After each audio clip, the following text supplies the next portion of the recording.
Assalamualaikum warahmatullahi wabarakatuh. Bismillahirrahmanirrahim. Alhamdulillahirabbil alamin. Wassalatu wassalamu ala sayyidil mursalin wa ala alihi wa sahbihi ajma'in, amma ba'du. Kaum muslimin muslimat yang dimuliakan Allah Subhanahu wa taala, mari kita lanjutkan pengajian kitab tafsir Al-Jalalain, menginjak kepada surat Al-Kautsar. Bismillahirrahmanirrahim. Surat Al-Kautsar makkiyatun aw madaniyatun salasu ayatin. Surat Al-Kautsar ini yaitu surat makkiyah atau madaniyah, berjumlah 3 ayat. Bismillahirrahmanirrahim. Dengan menyebut nama Allah yang maha pengasih di dunia dan di akhirat, Ar-Rahim, lagi maha penyayang di akhirat. Inna a'tainakal kautsar, sesungguhnya kami telah memberimu Muhammad, ya Muhammad, Al-Kautsar, telaga Kautsar. Al-Kautsar ini adalah huwa nahrun fil jannah, yaitu suatu telaga atau sungai fil jannati yang terdapat di surga. Huwa hauduhu, huwa Al-Kautsar itu adalah hauduhu, telaganya Nabi Muhammad SAW. Taridu alai ummatuhu, tetapi nanti umat-umatnya yang di surga akan dapat mengunjunginya. Jadi nanti umat Nabi Muhammad ketika di surga akan bisa mengunjungi kepada haud atau Kautsar tersebut. Pengertian kedua, awil kautsaru atau yang disebut Kautsar adalah al-khairul katsir, kebaikan-kebaikan yang banyak yang diberikan Allah kepada Nabi Muhammad dan umatnya. Minan nubuwati, terdiri dari pangkat kenabian yang diberikan Allah kepada Nabi Muhammad SAW, wal Quran dan wahyu Al-Quran, wasyafaati dan syafaat pertolongan dari Allah yang diberikan kepada Muhammad dan umatnya, wa nahwiha dan seumpamanya. Jadi dua pengertian Kautsar itu adalah bagian daripada rahmat Allah kepada Muhammad dan umatnya. Fasholli li rabbika, maka salatlah kamu Muhammad li rabbika untuk Tuhanmu Allah, yaitu salat Idul Adha, salat Idul Adha. Karena semua salat itu adalah lillah, untuk Allah, kepada Allah, menuju kepada Allah. Dan salat adalah ibadah yang paling akrab, yang paling mendekatkan diri kita kepada Allah, untuk mewusulkan kita kepada Allah. Wadhar, dan sembelihlah hewan, nusukaka hewan kamu, inna syani'aka, sesungguhnya orang yang bendu, yang marah kepada kamu, wal abtar, yaitu orang yang abtar, yang putus. Ayamu begiduka, tegasnya orang yang marah kepadamu, yaitu orang yang abtar, artinya al-munqati'u, orang yang putus, an kulli khairin, dari berbagai kebaikan-kebaikan. Awil munqati'ul aqbi, atau orang yang putus akibatnya nanti di akhirat, artinya tidak mendapat rahmat Allah. Nuzilat, ayat ini diturunkan fil Asi bin Wa'il, pada kasus As bin Wa'il, seorang Quraisy, samman nabiyah, yang selalu menyebut-nyebut Nabi SAW abtar, dengan kata-kata abtar, yaitu yang putus. Inda mauti ibni Al-Qasim, ketika meninggal anaknya Rasul Al-Qasim yang bernama Qasim. Masyarul muslimin, putra Rasulullah SAW itu ada 7 anak, yang 3 laki-laki, yang 4 wanita. Yang laki-laki itu adalah satu Qasim, kedua Abdullah, ketiga Ibrahim, Yang wanita satu Zainab, kedua Ruqayyah, ketiga Fatimah, dan keempat Ummu Kulsum. Ketujuh anak tersebut, yang 6 laki-laki 2, wanita 4 itu anak yang dilahirkan oleh Sayyidah Khadijah. Kemudian yang satu Ibrahim adalah anak Rasul yang dari istri namanya Maria Al-Qibtiyah. Masyiral muslimin yang dimuliakan Allah Subhanahu wa taala.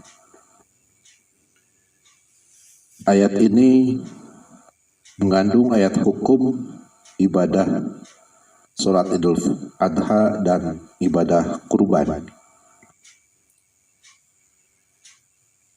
Kita menyebutnya kebanyakan ibadah kurban, yang asalnya adalah dohyah, sembelih hewan sembelihan disebut dohyah, atau kita menyebutnya ibadah kurban. Karena di dalam ibadah sembelih tersebut ada pengorbanan kita, pendekatan diri kita, taat kepada Allah dengan secara ikhlas beramal menyembelih hewan kurban.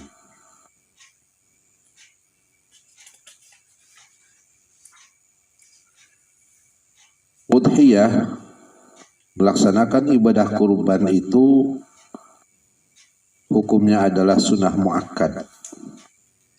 Ini menurut 3 mazhab, Maliki, Syafi'i, dan Hambali.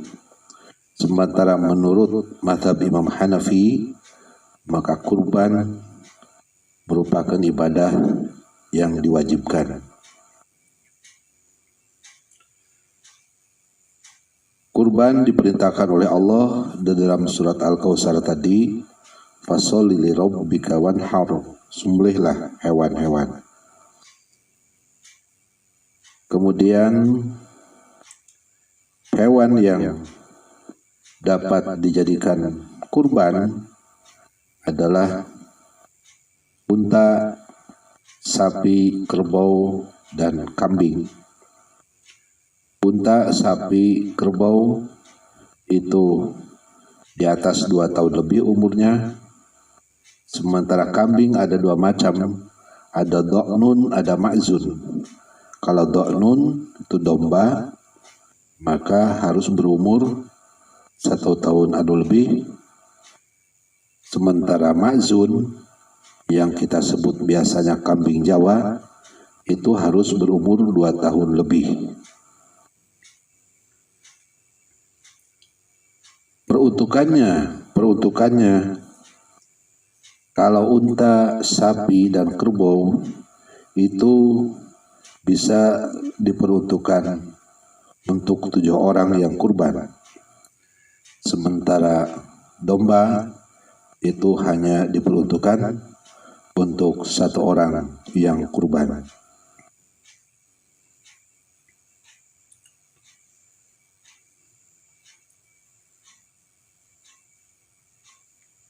Dan itu berdasarkan keterangan Rasulullah SAW, hadis riwayat Imam Ahmad dan Tabrani, dan itu disebut namanya hewan jada'. Hewan jada' itu hewan yang umurnya, kalau untuk sapi, kerbau, dan unta umur 2 tahun lebih. Dan untuk domba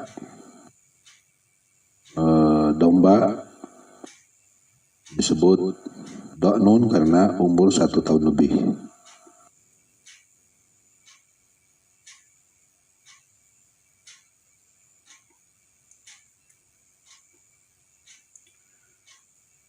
Rasulullah SAW bersabda riwayat hadis Anas bin Malik, doha Nabi SAW bikabsyaini amlahaini akronaini tabahuma biyadihi wasama wa kabaro wa doa rijlahu ala sifahihima. Rasulullah pernah menyembelih 2 gibas, 2 domba yang mulus putih, yang ada hitamnya sedikit, akrona ini yang bertanduk. Rasul menyembelihnya dengan tangannya sendiri. Kemudian Rasul membaca bismillah dan baca takbir. Kemudian Rasul menempatkan kakinya di atas sifahihima. Sifah ini adalah pinggirnya pundak hewan. Dimendekatkan kaki Rasul di dekat pinggir pundaknya hewan.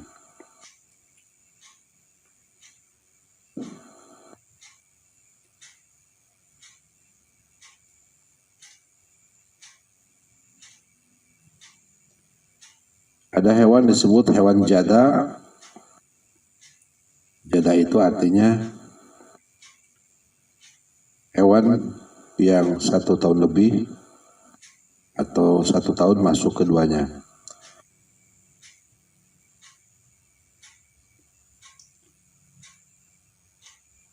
Itu yang dianjurkan, yang dikurbankan oleh Rasul. Rasulullah pernah mengatakan dalam sebuah hadisnya riwayat Abu Hurairah, nikma au nikmatil udhiyah al-jada'u minad dha'ni. Sebaik-baiknya hewan kurban adalah kurban jada daripada domba, yakni umur 1 tahun lebih.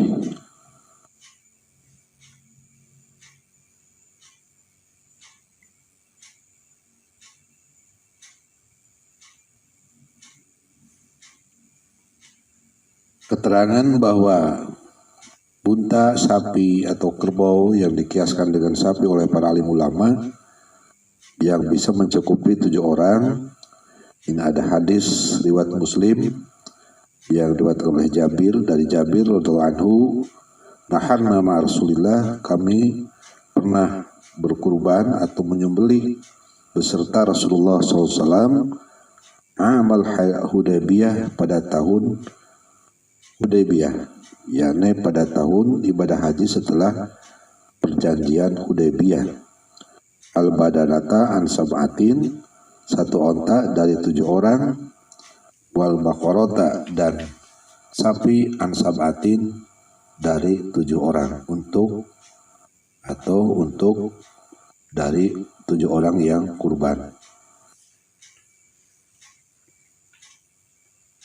Bahkan sebagian keterangan ada yang menerangkan bahwa Rasulullah SAW ketika di Mina pada waktu haji wada, Rasulullah pernah menyembelih kurban sebanyak 100 unta. Yang 100 unta itu yang 70 unta disembelih oleh Rasul, kemudian yang 30 unta disembelih oleh Sayyidina Ali radhiyallahu anhu.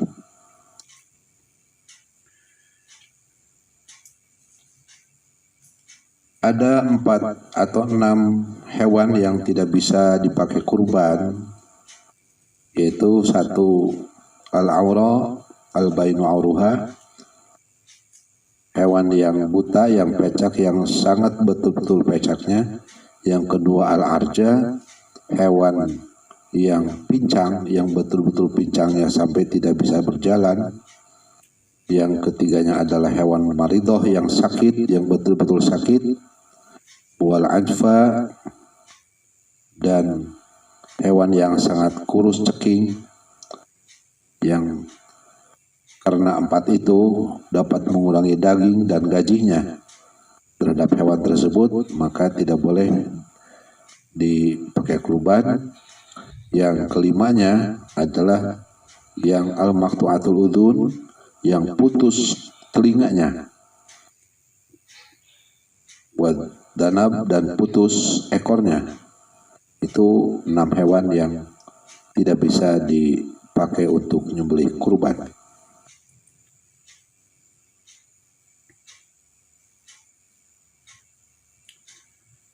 Ada hewan yang diperbolehkan oleh Rasul seperti hewan al-khisi dan maksurul korni, hewan yang hasil kebiri sampai dia gemuk, dan hewan yang hanya pecah tanduknya, maka itu masih boleh dipakai kurban. Waktu nyembelih dimulai waktu setelah sholat Id sampai terbenamnya matahari pada akhir hari tasyrik. Jadi 14 hari waktu ibadah kurban. Artinya setelah melaksanakan Idul Fitri baru melaksanakan nyembelih kurban. Ada hadis riwayat Bukhari Muslim, riwayat dari Barra bin Azib radhiyallahu anhu, qala Rasulullah sallallahu alaihi wasallam, inna awwala ma nabda'u bihi fi yaumina hadza nusalli summa narji'u fanan haru man fa'ala dzalika faqad asaba sunnatana wa man dzabaha qablu fa innama huwa lahmun qaddamahu li ahli laisa minan nusuki fi syai'in. Hadis ini menerangkan bahwa Rasul menerangkan tentang awal permulaan bisa nyembelih hewan kurban, yaitu dari mulai hari Lebaran setelah sholat, kemudian terus menyembelih, itu yang lebih bagus sampai akhir hari tasyrik, sampai terbenamnya matahari pada akhir hari tasyrik. Itulah yang disebut kurban yang mengikuti sunnah Rasul. Jika ada hewan yang disembelih sebelum pagi, sebelum dilaksanakan sholat sunnah, maka itu tidak jadi kurban, itu hanya daging yang disuguhkan untuk keluarga yang menyembelih saja. Masyarul muslimin, ada beberapa hal yang sangat dianjurkan ketika nyembelih kurban. Satu, at-tasmiyah, membaca bismillah, bismillahirrahmanirrahim, atau cukup dengan membaca bismillahi Allahu akbar. Wassalatu, kemudian yang kedua baca sholawat kepada Rasulullah sallallahu alaihi wasallam.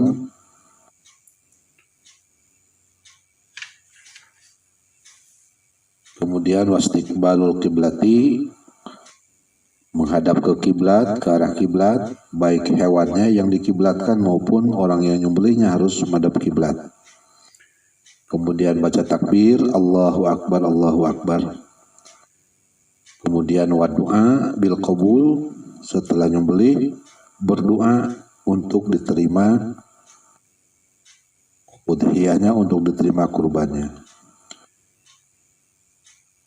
Firman Allah Subhanahu wa taala dalam surat Al-An'am ayat 18, Allah mengatakan, "Fakulu mimma dzukira smullahi alaihi." Maka makanlah dari hewan-hewan yang disembelih yang disebut nama Allah. Itu ayat itu memerintahkan tentang nyembelih harus menyebut nama Allah. Dalam sebuah hadis Anas radhiyallahu anhu, wasamma wa kabbara, Rasulullah membaca bismillah dan baca takbir. Hadis riwayat Imam Muslim, annahu sallallahu alaihi wasallam qala bismillahi wallahu akbar. Boleh bismillahi wallahu akbar, itu membaca sebelum nyembelihnya.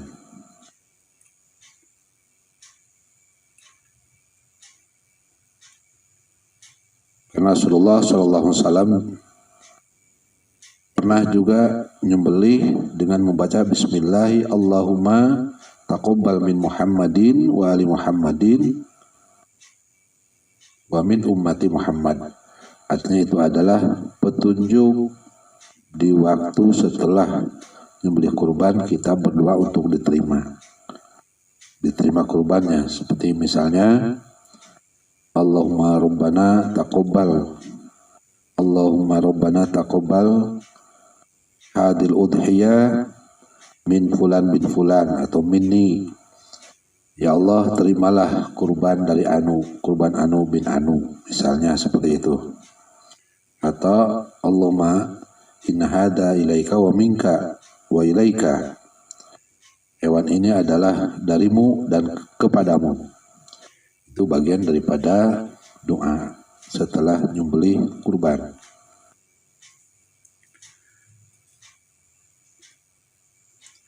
Kemudian setelah hewan disembelih, maka yang berkurbannya boleh memakan sebagian saja dari daging hewan tersebut.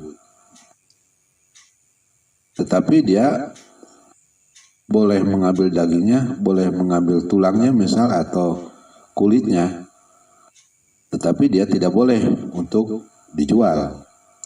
Setelah dia mengambil dagingnya kemudian dijual, tidak boleh. Dia bisa mengambil daging yang memang betul-betul untuk dimakan.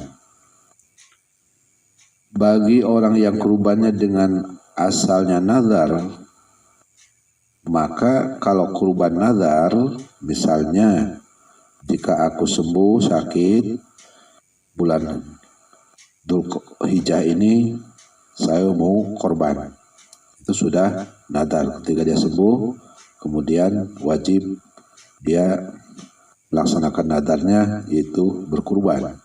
Dan itu kalau dia kurban nadar, sama sekali sedikit pun tidak boleh memakan daripada daging kurbannya, walaupun tulangnya, walaupun kulitnya, atau walaupun bulunya sekalipun, itu dia tidak boleh karena sudah nadar. Kalau kurbannya yang betul-betul mutatawi, yang beribadah kepada Allah, melaksanakan sunnah agama, maka boleh dia memakannya, tapi tidak boleh menjual. Kemudian hewan kurban dibagikan kepada fuqara, kepada masakin, pada yang membutuhkannya. Maka kalau orang yang sudah diberi hewan kurban, daging kurban, terserah yang diberinya, mau dimakan di pasar atau memang dia kalau butuh dijual. Itu boleh hukumnya.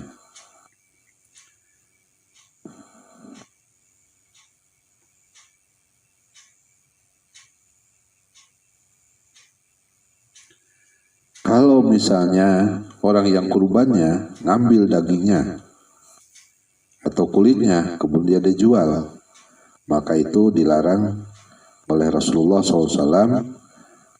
Hadis riwayat Abi Hurairah yang diriwayatkan oleh Imam Baihaqi, riwayat dari Abi Hurairah radhiyallahu anhu, qala Rasulullah SAW, man ba'a jilla udhiyatihi fala udhiyata lahu. Siapa saja yang menjual kulit kurbannya, fala udhiyata lahu, maka tidak mendapat pahala kurban baginya. Total semuanya berarti tidak jadi kurban karena dia ngambil dan dijual.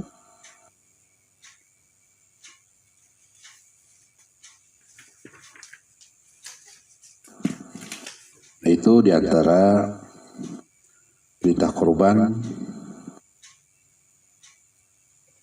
yang dianjurkan betul-betul oleh agama, diperintah oleh Rasulullah, diperintah oleh Allah, dan dagingnya wajib disedekahkan, diberikan kepada fakir miskin, karena itu adalah perintah Allah. Dalam surat Al-Hajj ayat 36 Allah berfirman, wal budna ja'alnaha lakum min sya'airillahi lakum fiha khairun fadhkurusmallahi 'alaiha sawaffa fa idza wajabat junubuha faqulu minha wa at'imul ba'isal faqir. Walabuna ja'alnaha lakum min sya'airillahi lakum fiha khair fadhkuru smallahi 'alaiha sawaffa fa idza wajabat junubuha fakulu minha wa at'imul ba'isal faqir. Berilah fakir-fakir miskin daripada daging-daging korban tersebut. Masyarul muslimin yang dimuliakan Allah, ada baiknya kita menerangkan soal ibadah akikah, karena ini juga bagian ibadah nyembelih yang hampir sama hukumnya dengan ibadah udhiyah kurban. Akikah itu sangat dianjurkan, mustahabbah hukumnya, sangat dianjurkan, disenangi oleh agama, disenangi oleh Rasul, yaitu nyembelih domba dari sebab anak yang dilahirkan pada hari ke-7. Atau kalau belum mampu, boleh dilaksanakan ekah hari-hari yang akan datang ketika dia mampu. Anak laki-laki dipotongkan dua hewan domba, sementara untuk wanita cukup hanya satu, dan dagingnya tetap harus dibagikan kepada fakir miskin.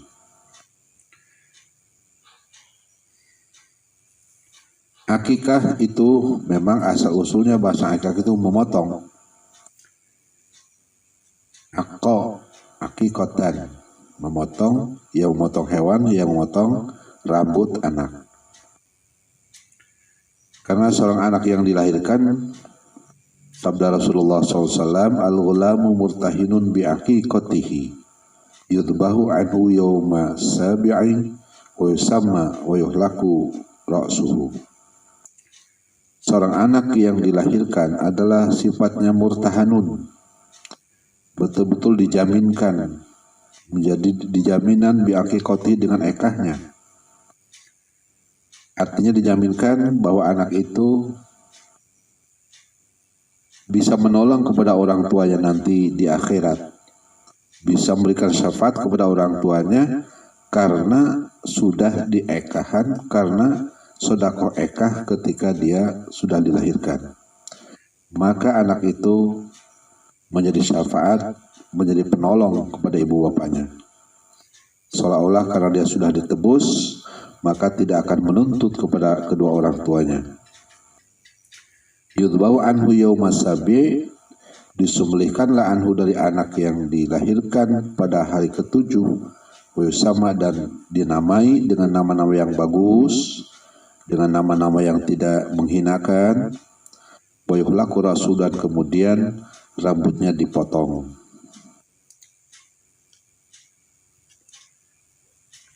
Rasulullah SAW berdasarkan hadis riwayat dari Sayyidina Ali bin Abi Thalib, Rasulullah SAW, Rasulullah telah melaksanakan ekah memotong domba anil Husaini dari cucunya Sayyidina Husain bisyatin dengan satu domba. Ya, kemudian Rasul pada satu waktu juga memotongkan lagi untuk Husain satu domba lagi. Waqala, Rasul berkata, ya Fatimah, wahai Fatimah, ahliki ra'sahu, cukur rambutnya Husain. Wa tasaddaqi, dan berikan sedekah, dan sedekahkanlah Husain bizinnati sya'rihi, dengan sebarat timbangan rambutnya. Kemudian wazannahu, maka kami menimbangnya rambut, fakana waznuhu, maka terjadilah timbangan rambutnya dirhaman, yaitu diganti dengan dirham.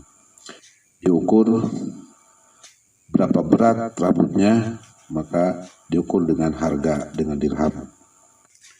Jadi kalau rambutnya seberapa beratnya diukur dengan dirham atau dinar dengan emas, berapa gram, maka disedekahkanlah dengan senilai seberat rambut tersebut.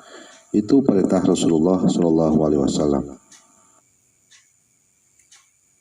Kemudian hadis yang diriwayatkan Ibnu Majah, riwayat dari Sayyidah Aisyah radhiyallahu anha, qalat, Aisyah berkata, amarona telah merintah kepada kami Rasulullah sallallahu alaihi wasallam an-na'uqa untuk kami berekah anil gulami dari anak laki-laki syataini 2 kambing, wa anil jariyati syatan dan ekah dari anak wanita syatan 1 kambing. Ini hadis riwayat Aisyah. Jadi kesimpulannya adalah untuk anak laki-laki 2, sementara untuk anak wanita 1. Kaum muslimin muslimat yang dimuliakan Allah, demikian pengajian surat Al-Kautsar yang dilanjutkan dengan keterangan tentang ibadah kurban. Mudah-mudahan bermanfaat bagi kita. Semoga kita mendapat barokah Al-Quran. Semoga kita mendapat rahmat Al-Quran. Semoga Al-Quran yang kita baca menjadi syafaat kepada kita sekalian. Amin ya Allah ya Rabbal Alamin. Assalamualaikum warahmatullahi wabarakatuh.